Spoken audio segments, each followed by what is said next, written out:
Communism bad. Communism Satan. Monkey no like communism. Monkey like banana. Communism no banana. Angry! More? We need more. You sure? Alright then.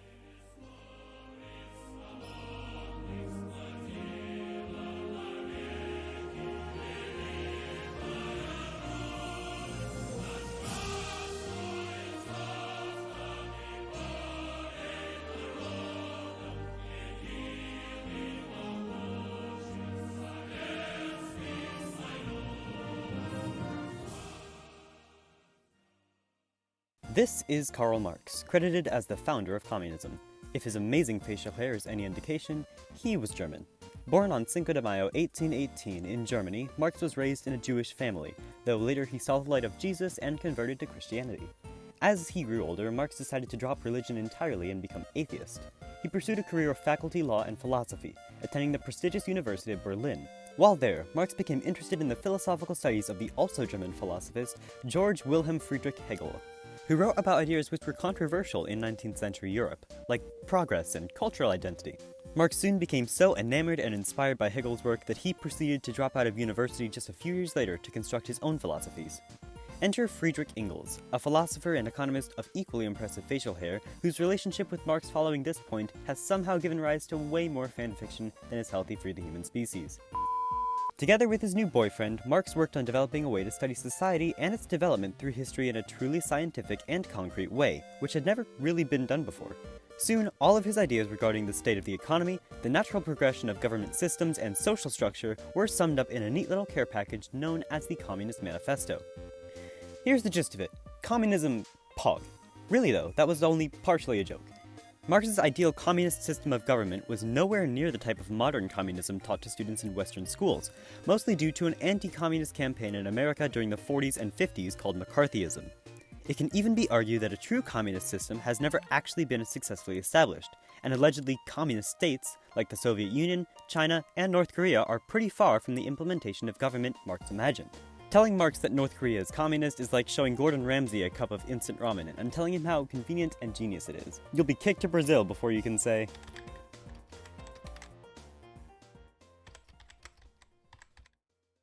마스터 셰프가 조작된.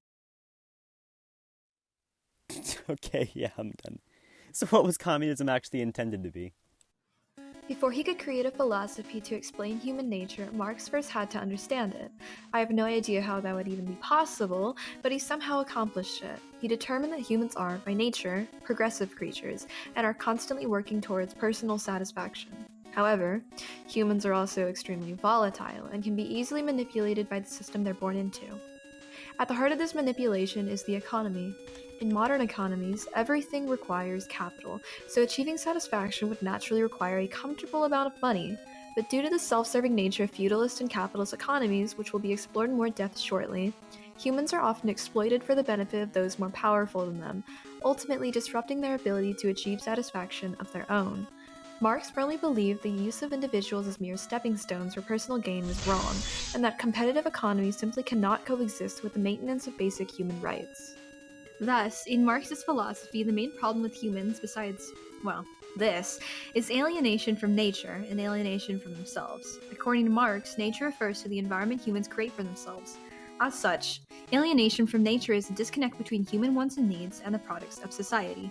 Monkey want banana, but his tree only grows banana-flavored candy, which, as you know, is the nastiest thing in existence. Similarly, alienation from oneself is a disconnect between human desire and human action. In short, one's work belongs to their employer, not the worker. You want to be a writer, but you need to keep your own job as an office worker to survive. You want to claim a beautiful girl's heart as your own, but society says that's unprofessional, and that you should leave the operating room immediately before the police are called. Those kinds of things. This alienation is the root of unhappiness in humans, and as long as this disconnection persists, society will never reach its full potential. This brings us back to communism, Marx's all-in-one solution to human dissatisfaction. Marxist communism is based on his theory of human history, how it was, how it became what it is today, and how it will inevitably end up in the future. As mentioned before, humans are shaped by their economy. As history progressed and economic systems changed, human society would change along with it. This came to be known as economic determinism, and it would take place in three main stages: feudalism, capitalism, and communism. Society would progress naturally through these stages in due time, with each stage being an inevitable occurrence in societal development, like death and the Oscars failing to understand what good animation is supposed to be. His theory states that all early economies began as feudal systems, run by local lords under a monarch and built on heritage-based class structures. These economies would almost always be agricultural, lacking any true centralization of power or people. As a country industrialized and developed more political stability, capitalism would replace feudalism as a leading economic system. Capitalism was based on monetary gain and utilizing both people and products to their full potential. Rather than monarchs, the true holders of power would be the rich, who would use their wealth to exploit the working class majority to maximize profit. As the gap between the rich and poor grew, the poor would become unhappy with their living conditions. Using their superior numbers, they would unite to overthrow the capitalist system and replace it with true Marxist communism. Communism was meant to remedy all the faults Marx saw in capitalist societies, and it accomplished this by basically acting like a trigger-happy Discord mod. Private property instills feelings of superiority in the rich and leads to the exploitation of workers. Abolished. Traditional family values push women into roles of housekeepers. Abolished. Independent employers leave workers powerless to gain any true benefit. Abolished. Even the concept of money, which was the key motivator in most of capitalism's main issues, you guessed it, abolished. Of course, Marx knew that all of these radical changes wouldn't be instant, and they definitely wouldn't be easy. That's why he specified that communism replaced capitalism with the passionate, often violent revolution of the proletariat. Only through the people's direct choice to revolt against the rich would communism be truly implemented. When all is said and done and society progresses to a communist economy, it should, in theory, achieve lasting success. The rule, from each according to his ability to each according to his needs, ensures that citizens provide what they are able in order to receive what they deserve or desire. The elimination of corporations means the elimination of worker oppression. The elimination of money means the elimination of the poor. Instead of wasting time and effort just trying to survive, people would actually be able to utilize their strengths to finally seek satisfaction, whatever that might be. If this sounds too good to be true, that's probably because it is. Marxist communism is by no means the big bad Satan that Western culture makes it out to be, but it's also not a perfect plan for paradise, and by examining it closely, various flaws start appearing. The first and most obvious criticism is that no communist state today has actually succeeded in creating what Marx imagined. They kind of just took the base concept, changed the majority of its good points, and pushed it out as the next big thing. Gross. The main reason for this is arguably the desire for self-benefit that Marx outlined. In a society with as much government control as Marx imagined, it would be unfeasible to assume none of the leaders of such a government wouldn't abuse their power. Another factor could be Marx's own philosophy, which has quite vague descriptions of what alienation actually means, or the actual process of replacing one economic system with another.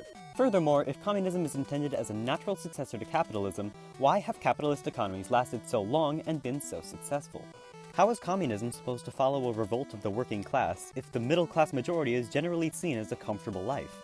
These arguments are often defended by illustrating how people can be influenced so heavily by their economy that they don't realize the true magnitude of injustice they've grown accustomed to, or that they're simply so fixated on maintaining a self-serving capitalist mindset that they aren't able to see the bigger picture of what could be. However, this is shot down just as often as a fallacy, since it's defended simply by assuming its existence. But none of these criticisms outright prove that a Marxist communist economy is impossible. Marx's philosophy regarding the human condition and the flaws in existing systems remains relatively sound to this day. And again, the world has yet to see a truly communist state in practice. Who knows, it might even happen in your lifetime. And with that positively flawless segue, why not examine Marx's ideas in relation to a problem in the modern world? It kinda do be required for grading purposes, plus our writer is tired and couldn't be bothered to seamlessly stitch this part in. So, without further ado, what would Karl Marx think of the various flaws and injustices commonly pointed out in the American education system? With this coming out in exam season, I think this is the perfect time to question the monetary practices of American schools, particularly the leading cause of stress and anxiety in high school students behind.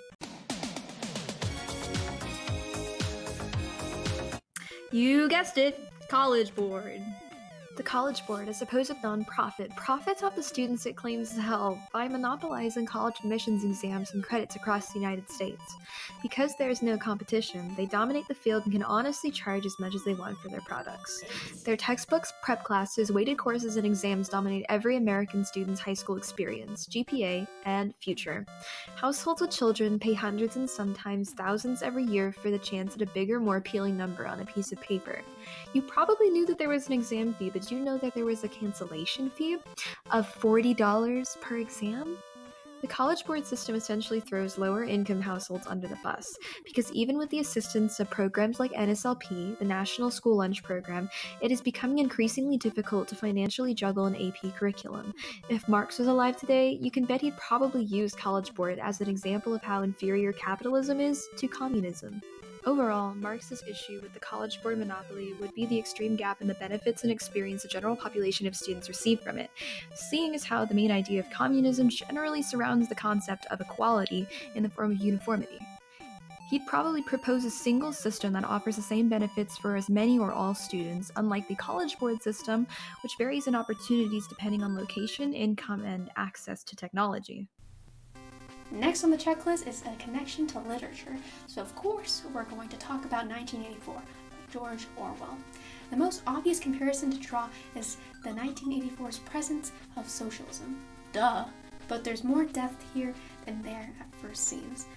Although 1984 exhibits aspects of Marxist communism, such as a strong central government or the regulated distribution of goods, Marx's philosophies are more of an influence than a guide for Orwell, supported by the existence of economically unequal social classes and the citizens' inability to decide for themselves what does and does not benefit them. If you get it, you get it. Some parts of the book are plucked directly from Marx's brain tree, like negative attitudes towards capitalists who are described as evil, abusing their wealth, and looking down on the poor. Others are a direct contrast. Characters in 1984 all serve the party, but rather than benefiting the workers in turn, the party is shown to deliberately cause famine, anger, and bloodshed for the purpose of asserting control.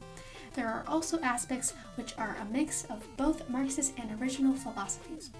The party exploits, manipulates, and brainwashes people of Oceania. In doing so, it proves that a corrupt economy and society can make people lose all semblance of reason almost as fast as finding out that Bo Burnham grew a beard and is putting on a new show this year.